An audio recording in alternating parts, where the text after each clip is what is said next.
زلنا داخل الجولة في مركز أسوان امتحان الشهادة السودانية. معانا أحد أولياء الأمور الأستاذة مها.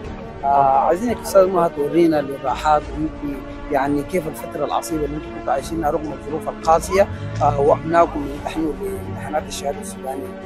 والله أول شيء السلام عليكم وشكرا لكم للغادية. والله طبعا الطلبة من هم في السودان يعني عانوا معاناة شديدة لأنه كانوا بيمتحنوا في الامتحان التجريبي يوم السبت بالذات. قامت الحرب اللعينة وقفوهم من الامتحان ورجعوا. دي براها طبعا نفسيات يعني، والحمد لله يعني ظلوا صامتين وظلوا قاعدين لحد ما طلعنا من السودان وجينا هنا أسوان يعني، والحمد لله كانوا بيعلنوا في الامتحانات وربنا هو صبرهم ولحد ما جاء اليوم ده.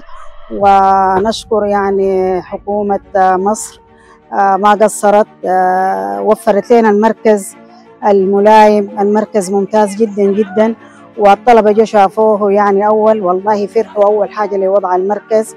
والسيد القنصل ما قصر يعني جاء، والليلة كمان جاء زارهم يعني ورفع معنوياتهم، والحمد لله يعني نحن طمناهم ولسه نحن معاهم، وهسه أنا حارسة بنتي برا في المركز. فطمنا وطمن الأهل على الامتحان وكان كيف الامتحان؟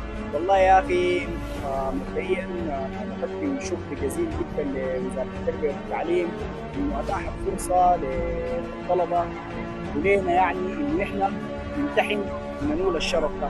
كنا الإيضاحات. أستاذ مرحبا بك أستاذ. أهلا وسهلا ومرحبا بكم.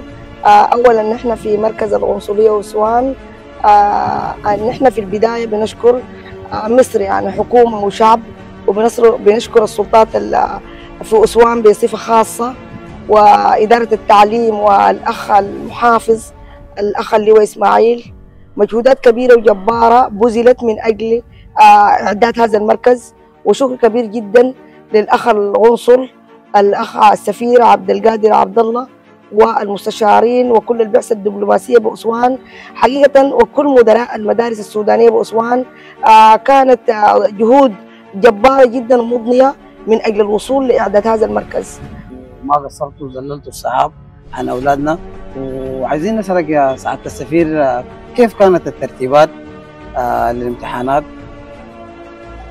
شكرا جزيلا. الحقيقة نحن كنا الترتيبات دي بدأت في نوفمبر 22 عندما تم التصديق بإقامة المركز لامتحانات الشهادة السودانية والشهادة الابتدائية والمتوسطة في أسوان لأول مرة. ومنذ ذلك الوقت بدينا تسجيل الطلاب وحصرهم وتعبئة الاستمارات، وطبعا طرأت ظروف الحرب وأجلت الامتحان. وقبل الحرب كان العدد قليل يعني كانوا 120 طالب وطالبة. الآن يمتحن في هذا المركز 855 طالب وطالبة. العدد الفرق ده الناس اللي جابتهم ظروف الحرب وبحمد الله استقروا في أسوان، والآن أبنائهم جالسين معنا في هذا المركز 855 طالب وطالبة، من بينهم 505 طالبة. حقيقة رسالة شكر خاصة يعني